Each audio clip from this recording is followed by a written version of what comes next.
নমস্কার, আপনারা দেখছেন এখন দাসপুর বার্তা। চাকরি বাতিল রায় নির্বাচনী প্রচারে পারদ জড়িয়েছে।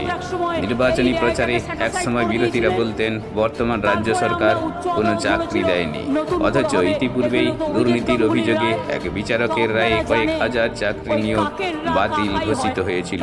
তারা সর্বোচ্চ ন্যায়ালয়ের নির্দেশে পুনর্বহাল হয়েছেন।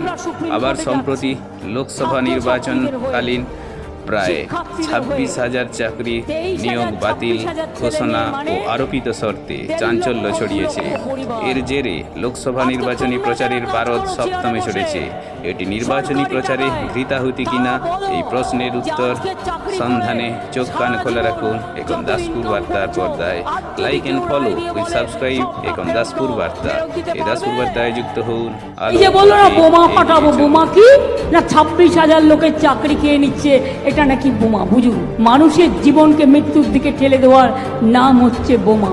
আমি ধিক্কার জানাই, আমি ধিক্কার জানিয়ে বলি, কোর্ট কি রায় দেবে তুই আগে জানলি কোত্থেকে?